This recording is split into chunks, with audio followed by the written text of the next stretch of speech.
Hello lovers, and welcome back to my platform. We are still in the month of love, and to celebrate the month of love, I have decided to do a love series. And this is simply because I believe that love needs to be a constant in your life. You'll always have to be working on your love for God, self-love, and love for others. So love for the people around you. Now, to kick off the love series, I started looking at self-love because I believe that it's important to be whole and complete, to enjoy your own company, to enjoy being by yourself, and to discover who you are and what you're all about. So if you haven't seen that video, please do check it out. Although self-love is important and very much so necessary, we know that we are created for companionship. We all have that feeling and that desire to belong somewhere, to belong to someone. And this is why we go out looking for relationships. And I'm not just talking about significant other relationships. I'm talking about friendships. I'm talking about your relationship with your parents, your relationship with your siblings. All of us want to have that place that which we feel loved, which we know that we are accepted and we are loved. So I think that it is also important to find ways to show intentionality when it comes to the relationships that which we have with our loved ones. How can we then help love grow and mature over there? Because they are important. I think the relationships that which we have with other people contribute to such a great deal to the relationship that which we have with ourselves, because most of the time the people whom we have relationships with, or the people that we do life with, often point out things about ourselves that have become blind spots to us. They will then often show you ways in which you can grow and mature, and they can also help you get to that place, right? Although I believe that it is healthy for you to do healing by yourself, right, and do the necessary self-work, it's important to have people around you who will then support you and help you get to that place, which is why relationship with others and companionship is so important and necessary. And we know the saying that says that the grass is greener where you water it. And I think this is exceptionally true when it comes to your relationship with others. In order for your relationship with others to grow and mature, you need to then invest in it, right? When we are investing time, when we are investing love into our relationship with others, this is often evident in the quality of the relationship. If you leave your relationship to chance, therefore not putting in the necessary work into the relationships, chances are that your relationships are of poor quality. So that means that they are suffering because not enough time has been put into it. You're not pouring into your loved ones, or you're not even doing the necessary work to get the relationships to where they need to be, which is why I believe that it is so important to show intentionality when it comes to the relationships that which we have with the people around us. In order for our relationships to grow and thrive, I believe they require maturity. There is this podcast that I like listening to or watching, and the presenter one time was talking about relationships, and he said that we need to stop letting the children in us have conversations or deal with things that the adults in us have to deal with, right? So basically what he was trying to say was that when it comes to relationships, we need to be mature. And I think it's important for us to have emotional intelligence when it comes to relationships. We need to move past the point of throwing tantrums and ghosting people and being immature simply because the conversation is uncomfortable. We need to get to a place where we understand our emotions and are comfortable to communicate our emotions without attacking the other party or causing a fight or going about it in an immature and unhealthy way.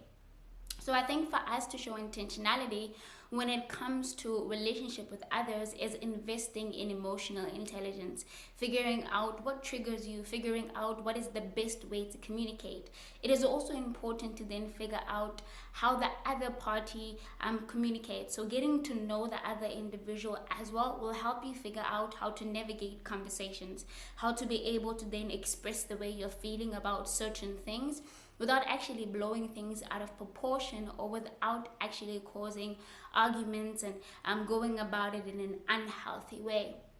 And speaking of emotional intelligence, I think it goes hand in hand with having communication skills. We need to learn how to articulate ourselves correctly. We need to learn how to speak to people in a productive way, right? Not just ripping the band aid or just being mean and hurtful to the other party. There are a number of ways in which you can express a grievance without having to attack the other party, or without having to belittle the other individual. As much as you want to get your point across, you need to remember that the person you're speaking to is the person whom you love and the person whom you want to continue to do life with. So you don't want to hurt them or make them feel some type of way about themselves that isn't positive, that isn't uplifting, that isn't helpful to them as the individual. So it's important that you also invest in communication skills. Figure out how to speak to the party in the way that which your message gets across, but you're also helping them. You're also nurturing them. You're also pouring into them as well. Now, another thing that I think is also important when it comes to relationships is showing grace. I know that this is something that most of us struggle with, simply because I think it's difficult for us to show grace to ourselves, so it becomes that much more difficult to show grace to other people. And the simplest way to define grace is the point way in which you treat someone better than they deserve, right? This is taking into consideration that we are not perfect, that although this is the person you love, this person is also very different from you. They have different life experiences, they have different traumas, they have different ways of processing information, they have different ways of comprehending information. So when you begin to show grace, you take into consideration all these things.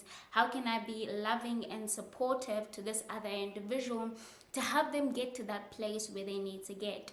And I think when we begin to realize the grace that God gives us on a day-to-day basis, it becomes easy for us to show grace to other people. I know for me personally, I used to be hard on the people I loved because I expected so much more from them, and it was always so difficult for me to forgive and to show grace. But once I understood the grace that God gives me on a day-to-day basis, I found myself learning how to be more gracious to other people and how to help people get to that place of healing, get to that place of maturity, get to that place of growth. When we are doing relationship with other people, we also need to realize that we are that individual's helpmate. So it is our job and technically our responsibility to help them to get to that place in which they are maturing and growing. And I don't mean fixing the person, I mean being supportive, so being an aid, helping the individual realize their blind spots, like I mentioned earlier, helping them figure out tools and ways in which they can heal, and tools and ways in which they can then grow and mature into the person whom you believe them to be.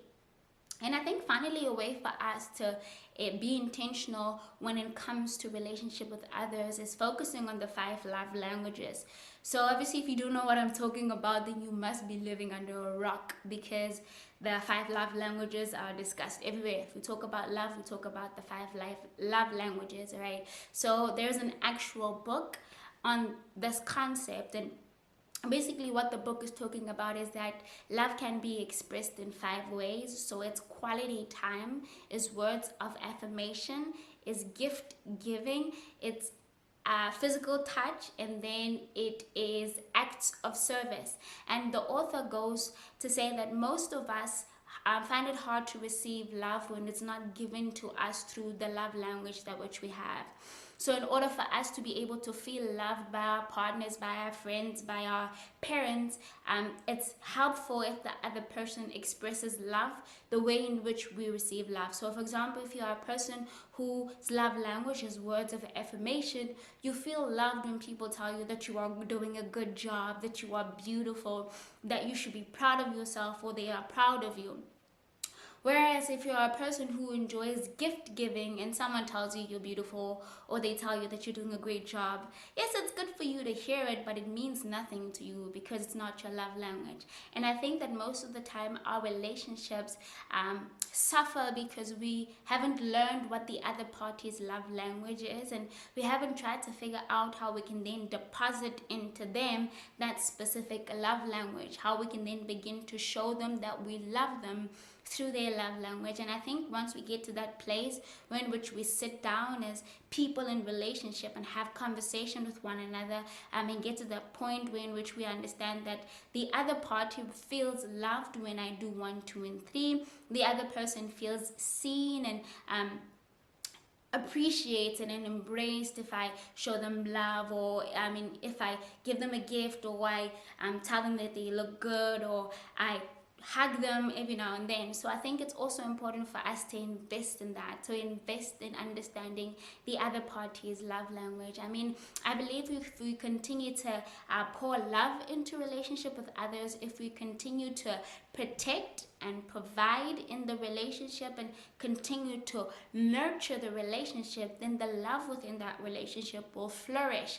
And as it continues to flourish, this will then improve the quality of the relationship. So I think that it's very important for us as individuals not to neglect our relationship with other people thinking that they can grow on their own. This is wishful thinking. They need work. They need you to actually put in the effort. They need you to water this specific ground so that it can grow and be fruitful. And this is where the abundance begins to come in, because as you are doing the work to nurture the love will just grow and grow, and it will get to a point where in which it's abundant love within that specific relationship. And this is where a lot of other healthy things come into play, because where there is love, there's a lot of other things. There is growth, there is healing, there is extension of love to other people as well. And I think that is something that we definitely need to invest in if we want to live a more abundant life. Alright, and that's my video for today. Thank you for watching. Please do let us know in the comment section what your love language is, and let us know how you begin to express love to the people around you. Please don't forget to subscribe, to like this video, to leave that comment down below, and to hit that notification bell. Thank you for watching. Bye.